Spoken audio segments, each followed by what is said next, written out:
Well, good morning. It's a pleasure being here. I really admire the work that's going on in this room and throughout Texas.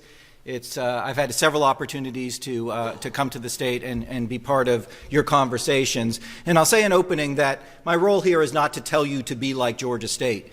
It is to tell you an unlikely tale of institutional transformation that hopefully can be inspirational to some of your efforts, and also to provide some practical instances of things we've tried at Georgia State that have proven particularly effective. But what I'm going to start with today is not the specific story of Georgia State, but some national data. I want to highlight the challenge in front of us. These data from the New York Times actually represent the percent of Americans who hold the bachelor's degree disaggregated by economic quartile. So these data cover the last 40 years from 1970 to the present. And what you can see, even if you're in the back of the room, is that there have been significant changes in bachelor's attainment over the last generation, entirely in the upper half of the economic spectrum. So if you're among the 25% wealthiest Americans by annual household income, your prospects of holding a college degree have changed markedly over the last 40 years. Back in 1970, about 40% of the population held the bachelor's. Now that's up over 80%. That's fantastic. We need to celebrate that. But it's not the story of Georgia State, and it's not the story of most of the campuses that are represented in this room and that exist across the state of Texas. Those stories are buried in the bottom parts of this chart, and there you can see the data is much more sobering. If you're among the 25% least wealthy Americans, your prospects of holding a college degree have hardly changed at all over the last 40 years, from about 6% to now 8 or 9% of the population. And what you can see visually here is the gap between the wealthiest and least wealthy Americans is not getting narrower. It's basically doubled over the last generation. Add to these data the following. Over the last 5 or 6 years across the United States, we've crossed an important threshold. At least since these data have been collected for the first time in U.S. history, the majority of K through 12 public school children qualify as low income. And there you see the states that have kind of led in this demographic shift, and Texas is nestled there very strongly in the top 10, right alongside my home state of Georgia. In fact, if you draw a line across the United States, roughly from California to the D.C. area, almost every state south of that line already has crossed this marker, meaning the majority of, again, K through 12 public school children are already categorized as low income. So this should give us some pause, right? This should cause concern for all of us in this room, because we as a nation have not figured out how to systematically succeed with graduating low-income students through post-secondary, and yet that's the wave that is coming upon us. That's by far the majority of students who are coming through the pipeline and have already arrived in states like Texas and Georgia. These data are also a good introduction to my home campus of Georgia State University. We're a large urban university in downtown Atlanta. This is not just a pretty picture of the Atlanta skyline. That white building on the right is our largest academic building. Beside it, our business school. Beside it, our law school, and so forth. There's really no campus at Georgia State. We're just mixed in to the fabric of downtown Atlanta. 34,000 students on that campus alone, and that's the campus I'm going to be focusing my comments on this morning. The blunt reality is that we've never been a particularly prestigious or well-known institution. I want to highlight we are not Georgia Tech. Georgia Tech is the very elite, public technology school that's only about a mile and a half away from us. We're also not the University of Georgia, the big flagship, the football powerhouse, and so forth, up in Athens. We have, for much of our history, been kind of a sleepy commuter school in downtown Atlanta. If we have any claim to fame historically, it may be our geography. We have the uncommon, maybe it's even unique distinction of having our campus be bisected by a National Park Service historic district. So the Martin Luther King district cuts our campus in half. The office I work in every morning is about 3 or 4 blocks away from that brick building at the bottom of the screen there. That's Ebenezer Baptist Church, where the Reverend King and his father before him were head pastor. You walk up the street a couple blocks after that, you actually get to his gravesite, and a few blocks after that is that kind of mustard color House, which is his childhood home. So at Georgia State, we're living and working every day in this geography that is truly infused with historical significance. Yet for much of our history, we did not live up to that legacy. Georgia State was a segregated institution well into the 1960s. So think of the sad irony there that, this Nobel Peace Prize winning civil rights leader is living and working every day a couple blocks away from an institution that's the very embodiment of everything he's fighting against. But even much more recently than the 1960s, these data are just from 15 years ago, Georgia State was grossly underperforming overall. Our graduation rates, and these are our 6-year bachelor's rates, hovered around 30%, and we were specifically underserving our students of color. So even though the rates were low overall across Georgia State, it was still 30 to 40% more likely 15 years ago that if you were a white student, you would get a bachelor's degree from Georgia State than if you were African American or Hispanic. And similarly, you were much more likely if you were middle or upper income to get a degree from Georgia State than if you were low income. We were a poster child for what is called now the achievement or the equity gaps. Every year, semester after semester, you could count on the fact that these trends would be reality. And what makes Georgia State's story interesting, hopefully a little bit inspirational for your purposes, is that what's happened at Georgia State over the last 15 years, at least from a demographic perspective, would not suggest that Georgia State would be the site of a turnaround.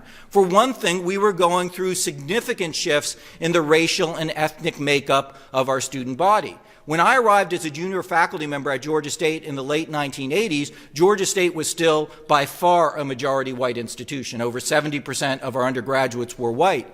And what you can see from this chart is that we've gone through dramatic and very quick changes in the makeup of our student body. We became an MSI, minority serving institution, over a decade ago, and every year since we've enrolled more and more diverse population, to the point now where this fall we're over 70% non-white. So in the span of one faculty member's career, we've moved from an institution that was 70% white to 70% non-white. We have no majority population any longer at Georgia State. Our largest single group are African American students, about 39%. Our fastest group is, as many other places, are Hispanic students.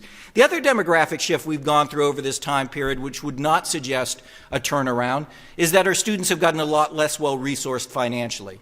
So the recession hit Atlanta very hard. At one point during the recession, the city of Atlanta had the highest unemployment and the highest mortgage default rate of any urban area across the United States. And the families that were hit hardest by the recession were, quite frankly, not the families that send their sons and daughters to Georgia Tech and the University of Georgia. Right? It was the families of color, the low-income families that send their sons and daughters to Georgia State. And in a very short period of time, literally a 5-year period of time, we doubled the number of Pell students we enroll at Georgia State. Just as a marker, the average Pell family across the United States last year came from an annual household income of about $25,000 a year. So all these students rest in the bottom band of that New York Times chart we were looking at just a minute ago, and they become our majority population. They become our students. To put the scope of this into some kind of perspective, across all our campuses at Georgia State this fall, we have enrolled 28,900 Pell students. The entire Ivy League combined this fall enrolled about 9,800 Pell students. So we're trying to educate 3 times the number of low-income students at Georgia State as all the Ivy League institutions combined. It's not going to be business as usual, right? When we talk about transformation in higher education, this is a graphic illustration of why it's necessary. The student body is very, very different than the one that was being enrolled as we were establishing a lot of the models we have traditionally used in higher education. A couple other details about the demographics, just to clarify. We have not been getting more selective at Georgia State. Over the time period I'm going to be talking about this morning, our incoming SAT scores have gone down by 33 points. And that's not a badge of shame. It was something that was planned, in effect, and agreed upon with our state, our university system of Georgia. The other big publics in the state of Georgia have gotten ridiculously competitive to get into. I know you have some parallel issues going on in Texas, but just to give you some highlights, this fall at Georgia Tech, the average freshman incoming SAT score is 1470. So you have to be in the top 1% of the U.S. population as far as SAT takers to be an average admittee into Georgia Tech. The average high school GPA at the University of Georgia is slightly above a 4.0 for this fall's freshman class. So you have to be an A-plus student in order to get into the University of Georgia. Where do all the students go who have been doing everything we tell them to do? Stay in high school, don't drop out, plug away, take your college prep classes, apply to college, and so forth. So what we agreed to do is grow. We agreed to broaden our admissions criteria over this period and admit more students than we had in the past. Another detail, too, and this is a surprise to no one, we're doing this with fewer resources, at least fewer state appropriations. So over the time period I'm describing this morning, we have about $40 million less in state appropriations. And I say none of this to elicit sympathy because I know so many of you representing campuses around this room this morning have gone through very similar types of demographic shifts and financial strains and so forth. But it is to say that we can't, in effect, wait until the stars align and all of the factors are in our favor before we roll up our sleeves and make significant change. What we did, it had been easy at Georgia State under all these circumstances to point fingers. We'll get better when K through 12 in Georgia gets better and the SAT scores stop going down. We'll get better when the state stops cutting us by $5 and $8 million a year in state appropriations. Instead, about a decade ago, we did something that initially was uncomfortable and then ultimately, and I mean this honestly, was pretty liberating. It was to ask a basic question. Are we the problem? We put the mirror to ourselves and we began to look at what we do that contributes to the fact that 7 out of 10 students were enrolling at Georgia State at least 10, 15 years ago and leaving with debt and nothing to show for it, no credential, no degree. We got much better at the data. We invested in data even as we were getting cut in state appropriations, and we began to put the analysis on ourselves and look at the ways in which our own bureaucracy, our own systems were tripping up students and causing them to drop out. So what I'm going to do over the next few minutes is describe the student life cycle. From the time they first enroll at Georgia State, matriculate, apply, to the point where hopefully they're graduating, and talk about some of the problems we identified and uncovered in the data that showed our students were struggling in part because of our own policies and our own bureaucracy, and then also share some of the ways in which via the data we've tried to introduce new approaches and new support systems and some of the results we've achieved. Let me start with a term that I think is familiar to a number of you in this room, but it's relatively new in higher ed, the discussion of summer melt. When I talk about summer melt, I'm not talking about the phenomenon of high school students who get admitted to your institution deciding to go someplace else. That is a regular issue, and there's all kinds of competition, as we know, for qualified college applicants. I'm talking about something much more insidious. It's students who do everything right. They stick to high school, they get their diploma, they take their college prep classes, they apply to college, they get into college, they confirm they're going to college, but they never show up. Not just to your institution, they never show up at all. As recently as 2015, this was a growing phenomenon at Georgia State. We had 19% of our confirmed freshman class, students who in many cases had come to orientation, put down deposits, signed up for classes, who when fall classes began just never showed up. So we wanted to ask the question, what happened to all these students, hundreds of students who we thought were ready to go at Georgia State? Maybe they ended up someplace else. Maybe they ended up at Georgia Tech or a local community college. So we used National Student Clearinghouse data to track them for a 12-month period. And what you're looking at on this screen are the results. We had almost 300 students who 12 months after being fully prepared and registered to start at Georgia State had not attended a single day of post-secondary work anywhere across the United States. They had just melted out of the system. And look at the profile of those students. Mostly low income, mostly non-white, exactly the kind of students we need to succeed with at better levels across the United States. Really good prospects for college, too. These are not borderline high school graduates. They finished high school with a B+ GPA. But something's happening during the 3 months between finishing high school and supposedly starting college that's causing them to change their mind, to melt out of the system.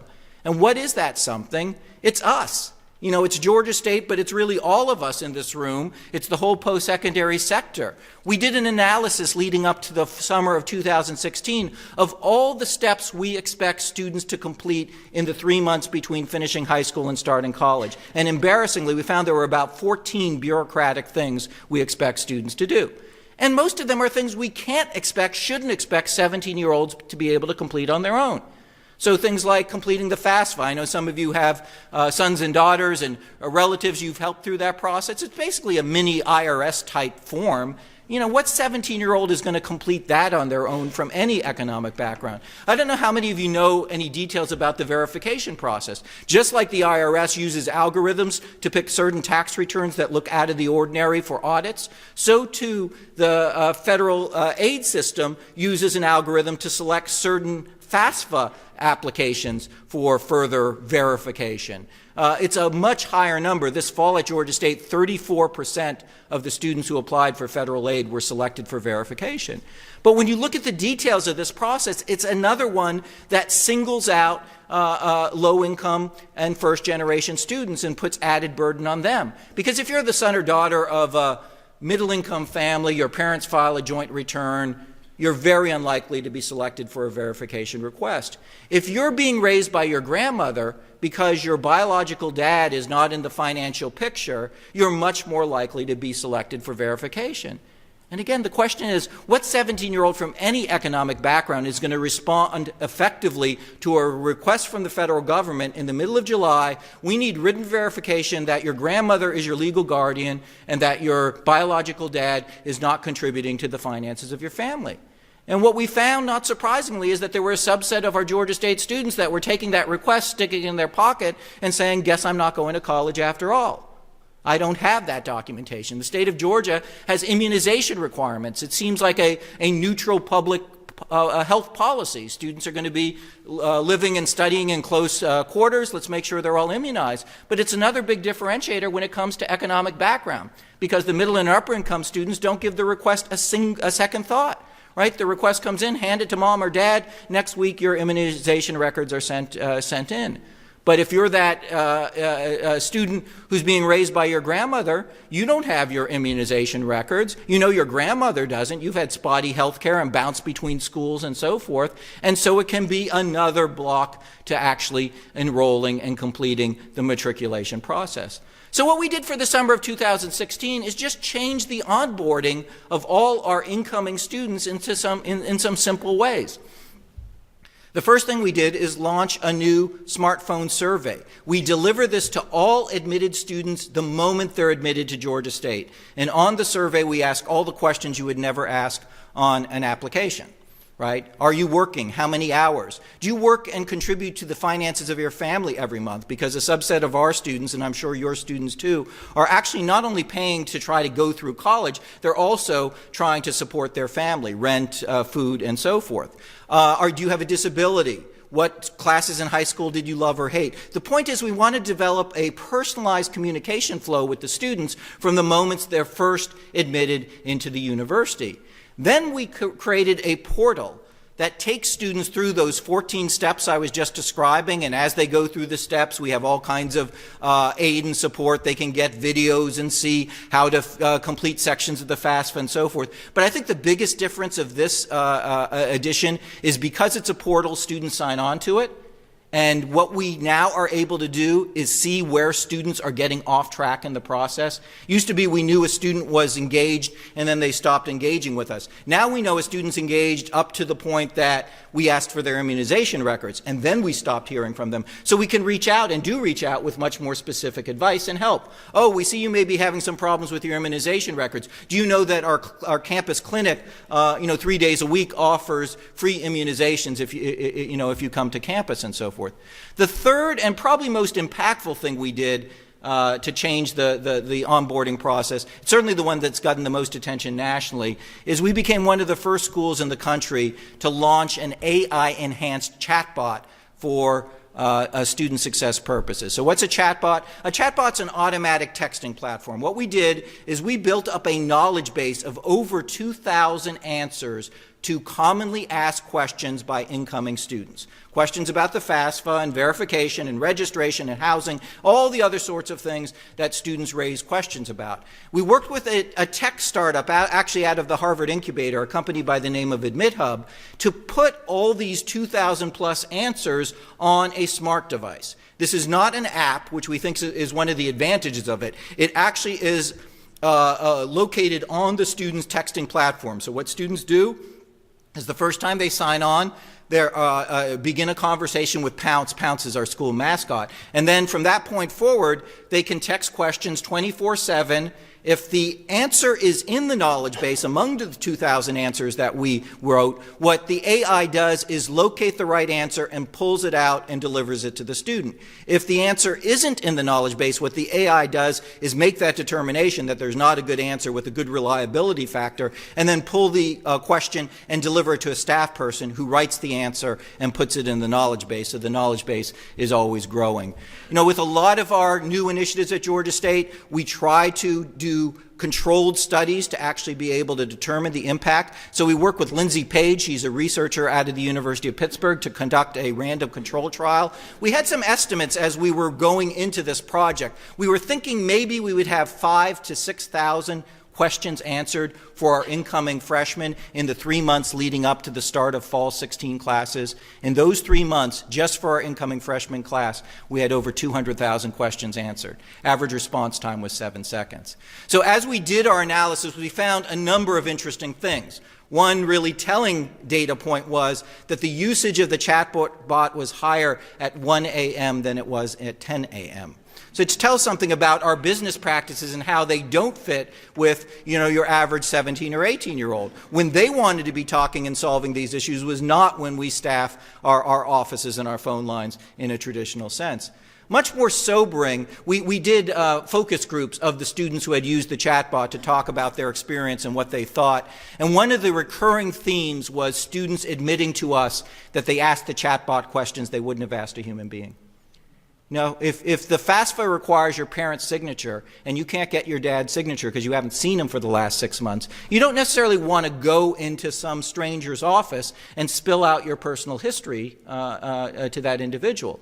And what the students told us is they liked the chatbot because they knew it was non-judgmental. They saw it as a tool that would help them solve the problem rather than them having to go to somebody else to solve the problem for them. And did it make a difference from a data perspective, from an outcome perspective? It made a big difference. In one single year, we lowered summer melt by over 20% at Georgia State. Given the size of our freshman class, that translates into over 300 students, mostly low income, mostly first generation students who were sitting out the entire college experience 12 months earlier, who were in their seats ready to go for fall of 16. And the students didn't get more astute, right? They didn't get sharper about bureaucracy and college processes in the previous 12 months. It's because we took some responsibility for trying to deliver a better way and a better service to our students.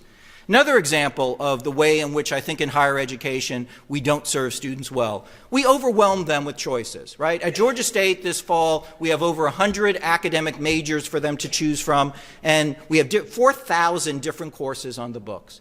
And in our infinite wisdom for a generation, what we would do is bring incoming freshmen into a room about this size, in groups of 200 at a time. And here was the secret to our system. We would tell them, pick something. Pick a major, pick some courses for your first semester. It'll all work out. Well, they were compliant enough. They picked, but it didn't all work out. Again, we confirmed this with our data. 6-7 years ago at Georgia State, the average undergraduate student who completed a bachelor's degree was going through 2.6 majors before they completed their bachelor's degree. If you enroll a lot of low-income students, they can't afford to go through 2.5 majors before they graduate. Every time they switch majors, they're creating added time to degree, added debt load, a subset are dropping out without any degree at all. And whose fault is that? how do we expect students to make informed choices the first time when we overwhelm them with choices and give them little help to navigate? So we've changed the way we onboard students with regard to academic choices. The first thing we did is we created another portal. It looks like this. Whatever area of interest, academic interest, the student indicated on their application, in this example it's a nursing student, we show them live job data from that morning in Metro Atlanta for the number of nursing jobs that are open, the starting salary fee of an associate's degree, the starting salary fee of the bachelor's degree, the average time to degree for that program at Georgia State. But like Netflix and Amazon that say you like these books or movies, you might like these other books or movies, we say if you're interested in nursing, you may be interested in the fact that we also have degrees in health informatics and health management and radiologic technology. I didn't know till I looked at this portal that every morning in Atlanta there are as many jobs open for radiologic technicians as there are for nurses, and the salaries are roughly comparable. So if I don't know that, what subset of our 17-year-old,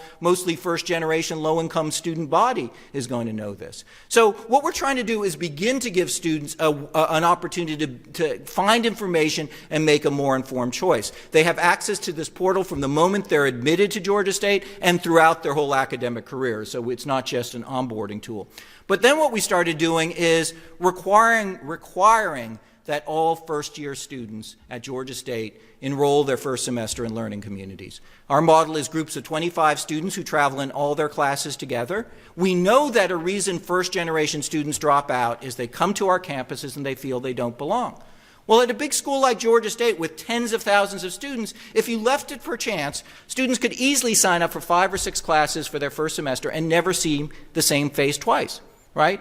So we're modeling a system where students feel like they don't belong and they're not supported. By this model, where students travel in all their classes with a group of 24 other students, they build up study partnerships, they build up friendships, they build up a support system. We can't afford to cap all our classes at 25, so in some cases it's 25 students mixed into a lecture hall with 150 students. But they still get to know each other, and if they've missed a class, they know who to get the notes from, they know to study with quizzes on and so forth. Just from that structuring, which really costs us nothing at all, it's just a more intentional way of registering our first-year students, we saw significant increases in first-year GPA and significant increases in one-year retention rates. But what we started doing about 6 years ago is then organizing all of these learning communities around meta majors. We no longer put any pressure on incoming Georgia State students to pick among the 100 majors that we offer. What we're trying to do early on is identify a general area of interest. Are you interested in business or STEM or the arts? If so, we find 24 other students who share that interest. That way the students travel together not only with friends they're bonding with, but friends they can talk about their interest in the academic field. But much more importantly, because the students are organized by their area of interest, it helps us focus the courses the students are assigned that first semester to be more appropriate to the meta major, and it helps us to push programming at the students. So a great example is our business school, which quite frankly, for much of my time at Georgia State, was a lot more concerned about the graduate students than it was about the undergraduates. But now that we can identify to them, I think this fall we had over 30 learning communities, groups of 25 students who came in saying they're interested in business. The business faculty have stepped forward. They're offering 1-hour orientation classes for each of the learning communities. They're doing programming. They'll do open houses in the departments and invite the students to come in. They meet the faculty. They learn the difference between marketing and accounting and finance and so forth. They'll do alumni panels so students can hear about what people are doing with their careers. The point is really simple. Give the students a fighting chance to make an informed decision. Again, this is almost a no-cost program for Georgia State, but it's made a huge difference. In the 3 years after we launched the requirement that all students enter in meta-major-based learning communities at Georgia State, we saw over a 30% drop in the students changing their majors after the first year. Students finding the right fit earlier on, and as you'll see in a moment, graduating much more quickly and with less expense as a result.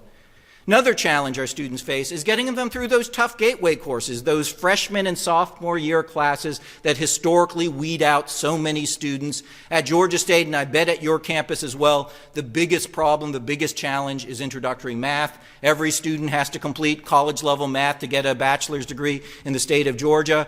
7, 8 years ago, 43% of the first-year students who were attempting introductory math were getting non-passing grades.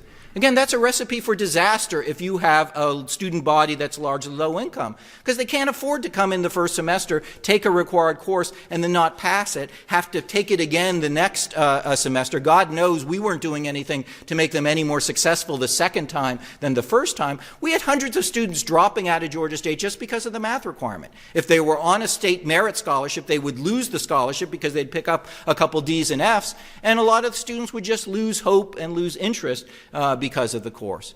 And so what we've done is totally changed the way we deliver all introductory math at Georgia State. We no longer offer any lecture sections of introductory math. All of our sections look like the one you see on the screen. They're hybrid flipped classes using adaptive learning. What that means is students come into these classrooms, we've retrofitted, they sit at their own terminals, they're with their classmates and their instructor, but they're all working on adaptive learning exercises. They all may be doing chapter 3 of pre-calculus, but students are learning at different paces. If a student is slower to get the foundational concepts, the course doesn't whiz by them because they're getting targeted questions from the adaptive program that's commensurate with their understanding, and they are able to build up at least the foundational understanding. If a student's more advanced, they don't get bored and tuned out because they're getting more advanced questions. I think the biggest key here is every hour a student is in one of these labs, they're getting about 100 bits of personalized immediate feedback.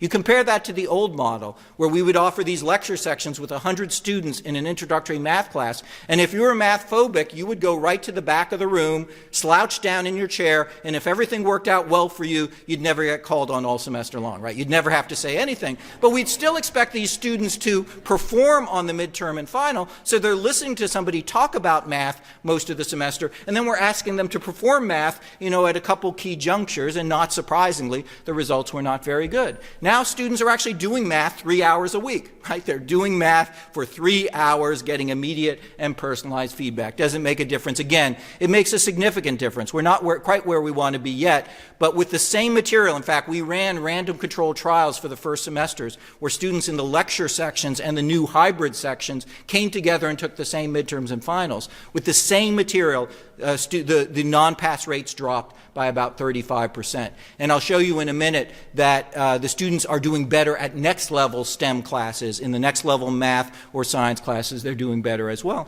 And because it works so much better, we don't give students any choice in the matter. I'm sure if we said you can take math in a lecture hall, you can take math in this way, we'd have a subset of those math-phobic students say, I'll take the lecture hall and I'll take the back row. But because this works so much better, we've just made it the way we do introductory math at Georgia State. We have 8,500 seats of introductory math at Georgia State every year. Last year, 8,500 seats were offered in this format. That's about 1,300 more students passing math the first time out than was the case before we launched the initiative. And because it's worked so well in math, entirely on their own, this is faculty-driven, faculty members in the social sciences and psychology, economics, and political science are in the midst of an effort to convert about 15,000 seats of social science courses to adaptive flipped classrooms as well, because they think they're going to be able to lower the non-pass rates in those courses as well. And for the courses that aren't going through significant pedagogical change, we have one of the largest near-peer tutoring programs in the country. So again, it's data-based. What we do is identify the freshman and sophomore year classes with the highest non-pass rates. Then what we do is we look at our large work-study roster. Because we have so many low-income students, we have a lot of students working on campus, and we find students who have succeeded in these same classes. If you have a sophomore who's aced organic chemistry, don't waste that talent by having them answer phones at some front desk. What we do is pull the students out of those assignments. We pay them to go through training. We pay them by the hour to sit in on the same class they've already succeeded in, so they're in every session, so the students get to know them and they get to know the flow of the course and so forth, and we pay them to do 3 formal instructional sessions every week. We're tracking all the attendance by card swipes, so as students attend supplemental instruction, they just swipe their cards so that we have all the demographic data. And we've seen really interesting things in those data. One thing we saw is a direct disjunction between the students who go to faculty office hours and the students who go to near-peer tutoring. We've got to appreciate there are cultural barriers to a freshman, first-generation student knocking on a faculty member's door and saying, I don't understand what you're saying. You've got to explain it to me in a better way. And a lot of first-generation students who don't feel empowered and entitled will never get that help. They'll silently fail the class and silently, leave your campuses. And what we found is a significant subset of students who were never going to faculty office hours are now going to these near-peer sessions. It's somebody who's often much more similar to the student in their background. In fact, in many cases, it's students who've come from the same high schools and so forth. And it makes a big difference. Students are doing about half a letter grade better in some of these courses. And because it's worked so well, this year at Georgia State, we have over 1,000 course sections at the freshman and sophomore year that have a near-peer tutor embedded in the course the entire semester. Okay, so we're walking our way through the student life cycle, hopefully getting them through the onboarding, through the freshman, the first year. And then we saw some other problems. One of the sad ironies of our success in raising retention rates at Georgia State is we saw it began to create some other problems. Stop-outs are really one of the most challenging issues you're going to face on your campuses. The national data show that if a student stops out for even a single semester for involuntary reasons, so I'm not talking about students who are doing study abroad or something like that, but students who have to stop out despite their desires to continue, they have less than a 30% chance of ever coming back and completing their degree. So the message is simple. Don't let students stop out in the first instance. Make sure that you keep the momentum going. Easier said than done. As we raised our retention rate with the student body of ours, as you now know, that is mostly low income, we saw another problem emerging. That we were dropping back in 2010 and 11 over 1,000 students, not every year, every semester. 1,000 students every semester because they couldn't cover the full cost of their tuition and fees. Right? These are students who are doing everything right academically. They're qualified for classes. They're registered for classes. They're ready to go. But they're getting dropped because they're not able to cover tuition and fees. And when we looked at the data, we found some interesting things. The biggest subset of students we were dropping every semester were seniors. Students, by definition, within 1 or 2 semesters of graduating. Why? Usually it's the freshmen that are the highest risk for attrition. Well, because it was the seniors who were running out of eligibility for their various types of aid. In the state of Georgia, we have a very nice state scholarship called the Hope Scholarship. And, it's wonderful in getting students through the door. But it's a 4-year scholarship, assuming you hold your grades up. And if you go a semester beyond that, you're funding that semester on your own. Well, 90% of Georgia State students are working. They have complicated lives. We have about 20% of our students who have children. So if 1 or 2 semesters you have to drop or withdraw from a couple classes or step out for a term after you've begun it and so forth, you're going to run out of that scholarship before you graduate. Doesn't mean you're not a good risk for graduating. It means that you have a complicated life. But these students are walking away never to complete their degree. And you look at Pell and federal loans and so forth. All of these programs have eligibility limits. And if, like Georgia State, you have lots of transfer students who join you, many of these students will run out of eligibility before they graduate. So what do you do? Well, what we found is that there was a subset of the seniors who actually didn't owe that much money. They owed under $1,500, and they were academically on track, and they were good risks for completing their degrees, even if they weren't great scholars. So what we started to do in the fall of 2011, initially with just 40 students, is a program we now call Panther Retention Grants. The students do nothing at all. That's a key to the program. We do not expect the students to self-identify, come into an office, fill out an application form. We have all the data. We know what students we're about to drop because they haven't paid us their tuition and fees. We know what students are academically on track. We know which students are seniors. And so what we started doing is just taking the money and putting it in the student's account before we drop them and giving them a call. Don't make other plans Monday morning because you didn't get dropped this Friday. We just put $800, $1,200 in your account. You're good to go for the semester. You're fully paid. The first couple semesters we did this, we had multiple students hanging up on us. They thought it was a scam. Nobody from Georgia State would have just put $1,200 in my account. But what we found is this program was highly effective, highly impactful, that 87% of the seniors we gave one of these microgrants to graduated within 2 semesters of getting the grant. You know, what other kind of scholarship investment can you make on your campus to take, on average, $900 and take a 30% completion rate and turn it into an almost 90% completion rate? And because this program has worked so well, we've scaled it up immensely. Over the last 6 years, we've given over 11,000 of these microgrants. You may ask, how possibly can we afford to do this? It's not because we have any big endowment or any big grant from a philanthropic organization. It's because this program pays for itself. In fact, if you don't believe me, it's going to be published sometime this spring. Gates Foundation paid for Boston Consulting Group to come and do a multi-year analysis of this program. They concluded the program generates 35% more revenues than it costs us. How? Because we give the students on average $900. We immediately get back $900 because it's just covering the gap in what they owe us. But what Boston Consulting found is the average bill of a student who got a $900 grant was closer to $2,800. So they had already put out of pocket or out of loans $1,900 to try to pay their balance down, and they fell short. So by giving them the $900, we not only get the $900 back, but we hold on to the $1,800 that would otherwise walk away from the university if we just dropped the students for the semester. Then in a subset of cases, too, these students who otherwise would walk away come back for another semester or two and pay the university. So here's a rare instance where you can do the right thing morally and actually do the prudent thing fiscally. There are a number of studies going on right now. We're in a collaborative with the University Innovation Alliance where 10 other universities, including our colleagues at Arizona State, are trying iterations of these retention grants, and I'd be very surprised if they don't increasingly become the norm in higher education. Last program I'm going to talk about, but in some ways the biggest challenge for all of us, is keeping students on track academically. Here's another place where we just overwhelm students with complexity and detail and offer them far too little guidance. So we were losing about 700 students a semester for academic attrition. And the problem with dropouts, as most of you on campuses know, but I'll just iterate for some of our business and other colleagues, is when I talk to the legislator in Georgia, they sometimes think that dropping out of college is like declaring bankruptcy. They have to go into some office and sign some paperwork. We all know that that's not the case. What happens is dropping out is like a drip, drip, drip process where a student doesn't register for the next semester. You might call them and email them, try to get them come back, but they don't register for the semester after that and the semester after that, and they just turn into dropouts. And so what we wanted to do at Georgia State is is there a way to identify who's going to drop out for academic reasons before they do so, not after the fact?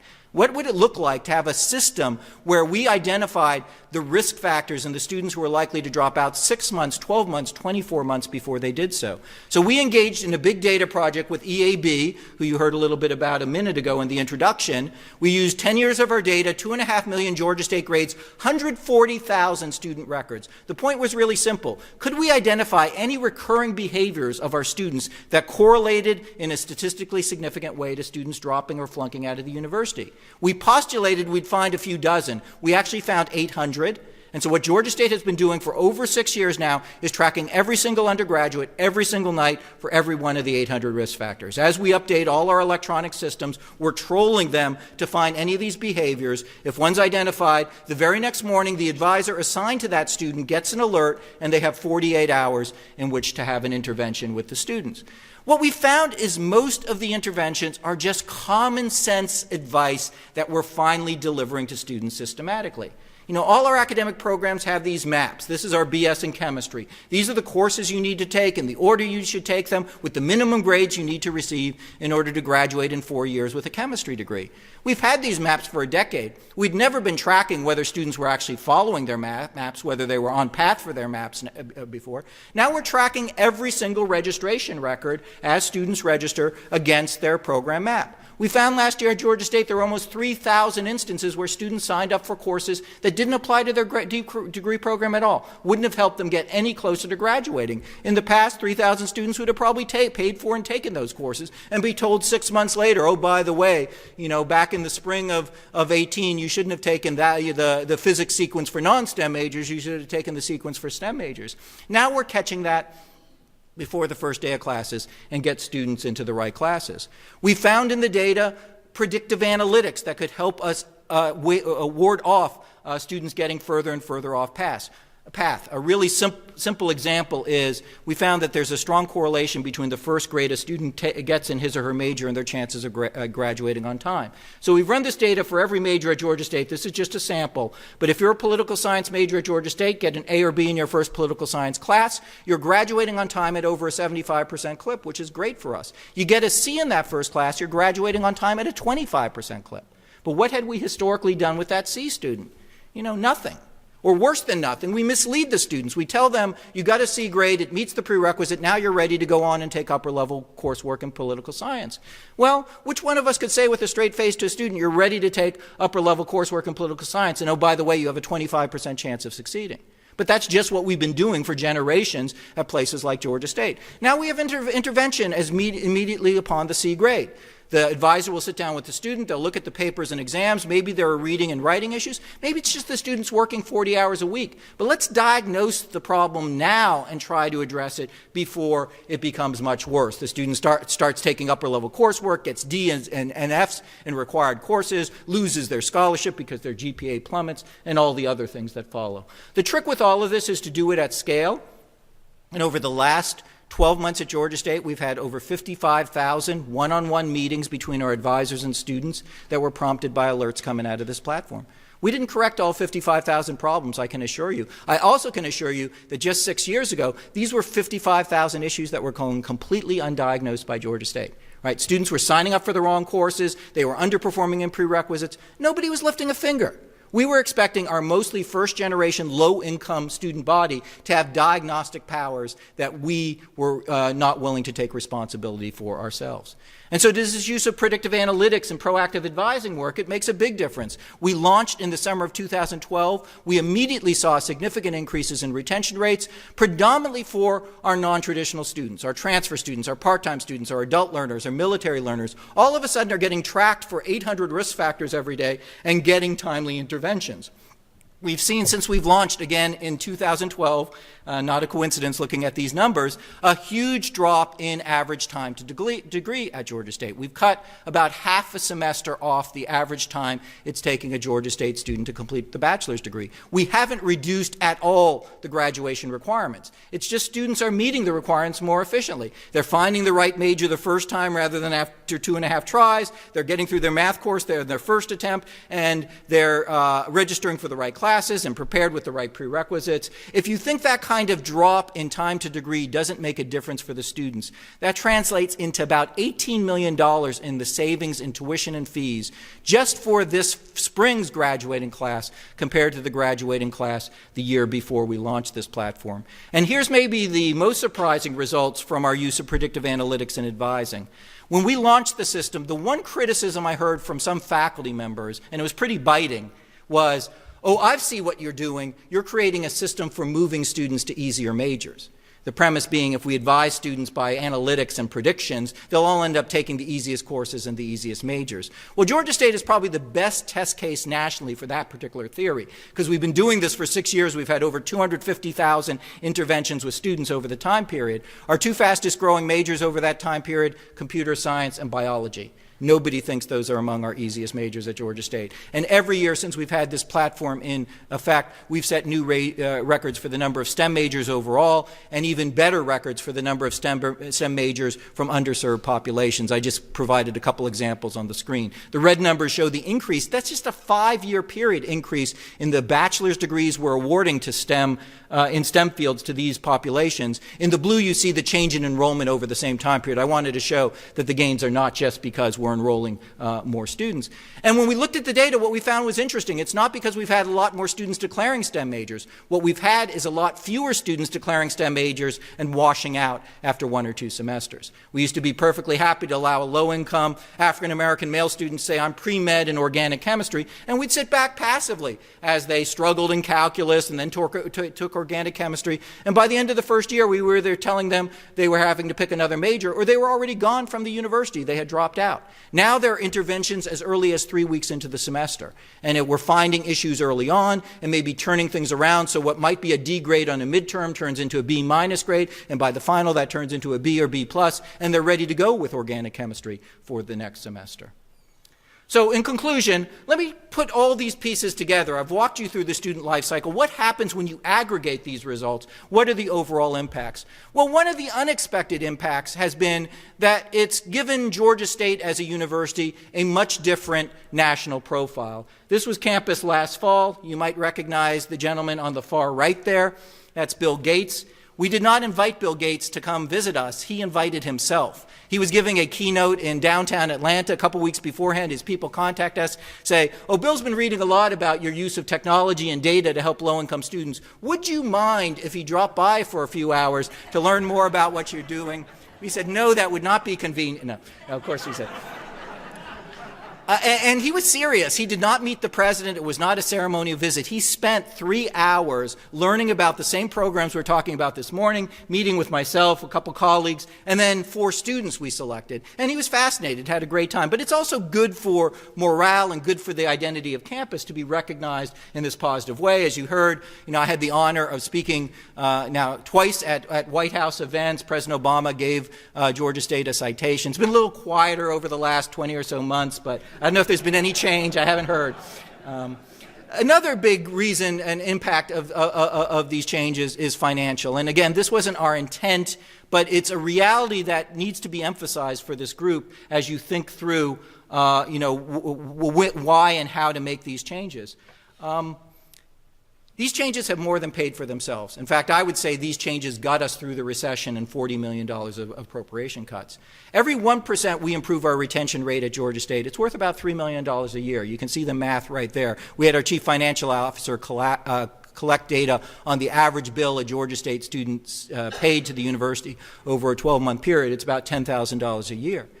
And we haven't improved our retention rates by 1%. Our overall success rates are up by 23 points. So we're talking about significant gains in revenues at the same time when, as we know, recruiting students is more difficult, but also the environment for tuition increases is almost non-existent. We haven't increased tuition at Georgia State. We have fees in like 7 years and tuition in 4 years. So this is a way to recoup and continue to grow as an institution. It's also not the reason we primarily were doing these things. These are the reasons. And despite all the demographic shifts that would tell the pundits that our graduation rate should be going down, we've doubled the low-income students, our SAT scores are down, we've enrolled so many more underrepresented minorities, we're graduating over 2,800 more students every year, a 67% increase. But even better, look where the gains have predominantly come from. We're up over 100% in degrees conferred to African Americans, almost 30% to low-income students, 160% to Hispanic students. Not because a single one of these programs is targeted by race, ethnicity, or income level. We're not big on doing the African American male this and the Latino that and so forth. We've seen problems and changed the university for all students. But when we did that, the students who benefited the most were the students who were getting tripped up the most by the bureaucracy, the insane bureaucracy we had in place before. Those graduation rates that we started with 40 minutes or so ago, the blue bars you were looking at, it's not that they've improved incrementally, they've truly improved exponentially. We've more than doubled our graduation rate for our black students. We've almost tripled it now for our Hispanic students. We've more than tripled it for our African American male students. And for each of the last 4 years, our black, Hispanic, first generation, and low-income students have all graduated at or above the rate of the student body overall. So race, ethnicity, and income level is no longer a predictor of success at Georgia State. And last data point I'll share, this institution in the shadow of the Martin Luther King district that was segregated well into the 1960s and grossly underperforming, especially with our students of color as recently as 10, 15 years ago, for each of the last 4 years now has conferred more bachelor's degrees to African American students than any other college or university in the United States. And what a more appropriate legacy for the Reverend King that is than where we were 10 or 15 years ago. In conclusion, let me add kind of a personal note here, a note to underline why it's so important we make systematic change rather than develop a lot of targeted programs. When Bill Gates came and visited us, he did request to meet with students. So we picked 4 first-generation students, each of whom had benefited from one of the programs you heard about this morning. And from just looking at that picture of Bill with the students, you might not guess which student probably had the least likelihood to make it into the room that day, but it was almost surely the redheaded young gentleman on the far right there. That's Austin Burchell. Austin's a low-income student from northwest Georgia. His father was career military, and then after leaving the military, ran a fruit and vegetable stand. So already the chances of Austin making it to college by national statistics were very slim. But they became even lower when Austin was in middle school, because his father was diagnosed with ALS, Lou Gehrig's disease, and it began a multi-year period where Austin had to come directly home from school every day, no extracurriculars, no sports. He had to come home because his mother was watching the dad during the day, and Austin, as the oldest child in the household, was responsible for watching the dad starting at 3 o'clock. As his mother went off, she worked a retail job. And, unfortunately, when Austin is 14 years old, his father succumbs to ALS. And again, you say, well, what are the chances of this individual ever making it to college? Austin tells the story of a pivotal moment. He came home from school one day, and his mother was at the kitchen table distraught. She had her resumes on the table, and she was lamenting the fact that she couldn't even get back into the retail market because it seemed like everybody who got a good job had a college degree. And so this exceptional young man makes this silence kind of vow to himself. He's going to really start applying himself to his studies, pull up his grades, so he can get a scholarship and he can go to college, so this doesn't happen to him. And despite all the odds, Austin does just that. He pulls up his grades to an A average. He does well on the SAT scores. He actually graduates in his senior year with the Zellmiller Scholarship. The Zellmiller Scholarship is the highest merit scholarship in the state of Georgia, the highest statewide scholarship. Only goes to the top 4% or so of high school graduating seniors. He comes down to Georgia State, loves the urban campus, sees that as the place he wants to be, gets into Georgia State. Seems like everything is working out despite the odds. Until July of 2016, he gets his first university bill. It's about $5,000 more than he anticipated. And like a lot of first-generation students, his first reaction is to blame himself. What an idiot I am. I thought I had it all figured out, and obviously I'd miscalculated. It's so much more expensive than I thought it would be. He's embarrassed to even tell his mother because he knows they don't have anywhere near the $5,000 that it's going to take him to enroll for the fall semester. But because it was the fall of 2016 rather than the fall of 2015, we had the chatbot available to Austin that summer. And Austin takes over a several-night period to the chatbot and begins asking all kinds of questions. In fact, I only know any of this story because we identified Austin to invite to meet with Bill Gates from his electronic footprint. He was one of the students who used the chatbot 40 or 50 times in the summer before his freshman enrollment. And I didn't know any of this story until we actually sat down and met with him, and he began telling us why he used the chatbot so much. And so what he does is he begins to ask questions about what should the bill be, why is it higher, when should my scholarship be applied, and so forth. What he finds out is that some office somewhere in the state of Georgia, his Social Security number had been transposed by 2 digits, and this big Zellmiller scholarship he was supposed to be awarded hadn't been applied to his account. He and his mother are so relieved to learn that he does have the money, he can pay for campus, that they actually come down to campus to the cashier's office. 99% of our students pay online now, but they're not going to leave it for chance. He has a balance of about $250 left after the scholarship is applied. They come down and pay in person. And Austin tells the story that his mother, they're literally tears streaming down her face as they're paying that final bill so he can enroll for the first time in college. And my favorite moment of the Bill Gates visit was, of course, we had Austin be the person to show Bill Gates how to use the chatbot, and there it is in living color. Austin is a very shy, unassuming guy, and as he's sitting down with Bill Gates, he says, "I must say, sir, it's rather humbling to be teaching software to you." And as Bill Gates was getting ready to leave, the students got him to pose for the requisite selfie shot. And, kind of my closing thoughts to you this morning is, what a poorer world it would be if that photo had been taken that day and Austin hadn't been there to be in the picture. And that's why this work is so important. There are dozens and then thousands and tens of thousands of Austins out there who are doing everything we tell them to do. Right? Despite the odds, they're working hard, they're getting good grades, they're applying to college, they're taking the SAT, and so forth. But their fate is in our hands, right? Simple things like making it easy for a student to onboard and get answers. Simple things like making it easier for a student to make informed choices about majors and register for the right classes and know when they've gotten off path and so forth. They can make transformative differences to students. And that's why I so admire the work you're doing. I support the work you're doing, but I want to underline just how important it is. So thank you for your attention this morning.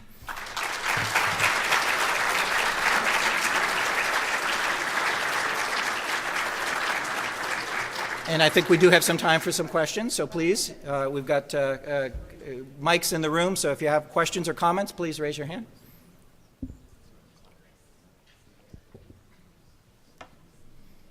We've got a question over on this side. Mm-hmm.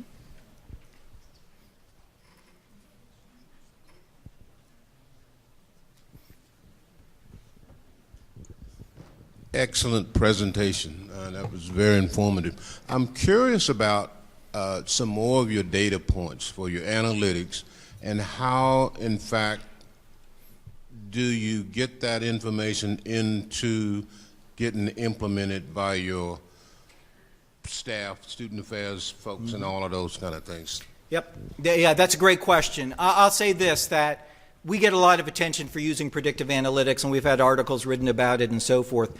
I would say 10% of the effort went into establishing the predictive analytics, and 90% went into getting people to do something with the predictive analytics. That was the big and the heavy lift. That's the change in culture. You can buy these platforms now. The company, we were one of the first 3 partners with EAB when we began working with them in 2011, and now they have something like 450, 500 schools that are buying these analytics platforms. What they do is look at your own institutional data and try to analyze where students get tripped up. And as I say, a lot of it is just kind of common sense stuff. So even if you don't have the money for fancy analytics packages, you can really make an impact on the success of your students. A clear example of that we found, one of the biggest risk factors for students at Georgia State is when they drop or withdraw from a class in the middle of the semester.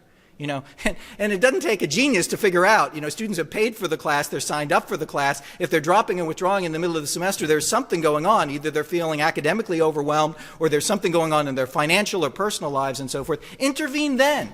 But how many of our campuses have systematically done so? We tend to sit back and wait. Okay, the student decided to drop that class. Maybe we'll talk to them 6 months later. And that's a big mistake according to the data, because by that time, whatever problem came up could be exacerbated greatly. So you get the analytics and so forth, that's one thing, but the big change we had to make at Georgia State was creating a system where these data points would be received by staff that was trained to respond to them in an intelligent fashion and reach out to the student in a timely fashion. And what we did is we had to rearrange all our academic advising. It was very disaggregated. It was basically run by the colleges under the auspices of the deans. I wouldn't say that the deans did a bad job for their students, but the problem is the majority of students were moving from one major to another, and the deans did, or the old system, I guess I should say, did a really bad job of helping students who were moving from one major to another. So we have one advising office now at Georgia State that has over 70 advisors representing every academic field at Georgia State in one location. And we also have 6 full-time transition advisors who do nothing else all day long but then sit down with students who think of moving from one major to another, so that we can make sure that the students are making informed and wise decisions as they transverse from one academic field to the next. That was a big, heavy lift. And the other part of that lift was hiring more advisors. When we launched this platform, our biggest college, Arts and Sciences, had student-to-advisor ratios of 1,200 to 1. Well, you can't be very proactive and responsive if you're tracking 1,200 students. So we had an agreement with our president and chief financial officer, which still exists to this day.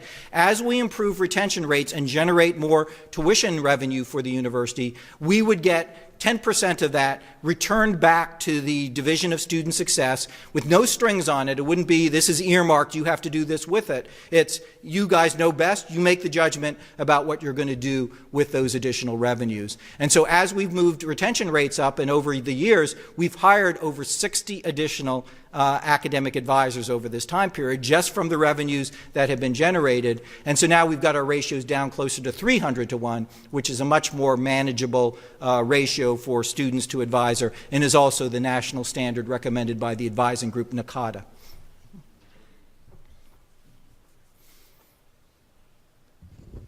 Good morning. I'm Lonnie Howard. And by the way, I agree, this was an excellent presentation. And for my staff who are not able to attend, will a copy of this video be available? Yes, I'm happy to share it with the team, but also if you look at the screen right now, there's a website there, success.gsu.edu, and what we've done is posted all kinds of information, presentations, including video versions of what you just heard, but also third-party documentation, like some of the studies from Boston Consulting Group and so forth. So you might also want to share that website with your staff because they can get a lot more information about these programs. The presentation that he just shared with you is on your flash drives. It's also on the conference website. Are you all tracking what happens to students after they graduate, and what do you find? Yeah, that's a great question, and we're often asked that, especially given the rapid increase in the number of low-income and students of color who are getting bachelor's degrees from Georgia State. First thing I'll say is if you have powers in Texas to make that easier for campuses to do, I highly recommend it. In Georgia, we've had several legislative attempts to allow for tracking of individual student records, and most of those have been thwarted for privacy reasons. The first thing I want to say is I'm not reporting on the usual data set that campuses use, which is they go to their alumni and ask them to report on how they're doing, because it's not statistically reliable. You tend to get, especially the very good alums, they're very excited about sharing what they're doing and so forth, and it kind of skews the results. The best study out there, and if you haven't seen it, I recommend you take a look at it, is based upon the work of Raj Chetty. He's an economist who was at Stanford. He's just recently moved to Harvard, and it's gotten national attention, front page of the New York Times and so forth. What he's done over the last 2 years is use IRS data to look at every campus across the United States on the basis of what is referred to as social mobility, not the raw income level of graduates, which is important, but also not surprising. I mean, in the Georgia market, Georgia Tech graduates on average earn more than Georgia State graduates on average. One, because they enter as the most elite students in the state. They come from mostly middle and especially upper income backgrounds, but additionally, because they're leaving in tech fields, and the tech fields tend to pay very well. So that's one way of looking at it. What Raj Chetty has done is asked, I think, a better question for this room, which is how effective is a campus in moving students from one economic quintile to another? And last December, the Brookings Institute released a national report using the Raj Chetty data in which they ranked universities based on their ability to take students as they first enter the university in the bottom quintile, so the number of students who enter in the bottom 20% of Americans by annual household income, and who by mid-career, 15 years later, are earning above the national average, so are in the upper 50% of Americans by annual household income. And I'll say I've been at Georgia State 30 years now. It's the first time, I think, in my recollection that a national ranking came out where Georgia State ranked higher than Georgia Tech, University of Georgia, Emory, and so forth. So Georgia State, out of 2,000 universities ranked, was number 25 in the nation, and we were by far number one in the state of Georgia. So, I mean, we do need to think about our incentive model. We do need to think about what kind of messages we send. I mean, there is some literature out there if you want to track it down in the national press about this as well. You know, Georgia State went through this transformation. We've raised our graduation rate 23 percentage points. We're graduating more black students than any other school in the country. We've eliminated all achievement gaps. And until this fall, we had dropped 30 places in the U.S. News and World Report rankings. Why? Because what U.S. News and World Report rankings value are selectivity, and we have gotten less selective. Incoming SAT scores, well, our incoming SAT scores are down. What U.S. News tends to rank is inputs rather than outcomes and outputs. And it has a huge chilling effect upon our ability to make changes in our states and nationally, because so many presidents and so many boards expect, oh, we need to move up in the U.S. News and World Report ranking. I think, honestly, that's against the interest of Texas, it's against the interest of Georgia to say, let's get more selective, let's, eliminate students who in the past we were admitting so that we can raise our SAT scores, raise our selectivity, and raise our U.S. News and World Report rankings. The only qualification is this year, the rankings that just came out in September, we actually leapt up 37 places. Why? Because given some of the national pressure against the emphasis on SAT and selectivity, the U.S. News and World Report rankings changed by only 5%. They moved 5% more emphasis on outcomes rather than inputs. And Georgia State moved up in 1 year 37 places. So what we do need is some of these alternate sources. What would be in the best interest of Texas to emphasize as a really high-performing university? Is it the university with the highest SAT scores, or is it the university that's doing the most to change the lives of the students who enroll at that institution? Yeah, Mary says we're out of time. So just briefly, what is the political impact of all this success? Because you would think if the legislature would want to invest in success. Has that happened? Yeah. One thing I will say, which should be encouraging to everybody in this room, especially if you want to take some bold steps to make changes in this space, is this is one of the few nonpartisan issues out there. I mean, you saw we got invited to the White House and cited by Obama and so forth. But despite my little joke, Betsy DeVos came to campus last spring, and she, loved what we were doing and said more campuses need to be like Georgia State. I testified in front of the U.S. Senate not because of a Democratic invitation, but the Republican senators invited me because they like this idea of a better business model for higher education, which produces revenues by doing a better job and more forward-looking practices. So this is a space where you can, be supported, whether it's social justice or kind of economic development. You've got a really powerful argument to be made in this space. Now, has it translated to a lot more appropriations in Georgia? Not in a raw number sense, because unfortunately, in a sense, we've been doing this at a time when state appropriations for higher education have been going down. But I will say this, we've been cut less because of some of these initiatives. There was 1 year where we got, and the Board of Regents actually said this, $2 million less in state cuts because they didn't want to diminish our predictive analytics and advising momentum and so forth. So they gave us fewer cuts than some of the other institutions. But yeah, it's a difficult time to actually get an infusion of new revenues in the state of Georgia. So thank you very much. Good luck with your work. Appreciate your time.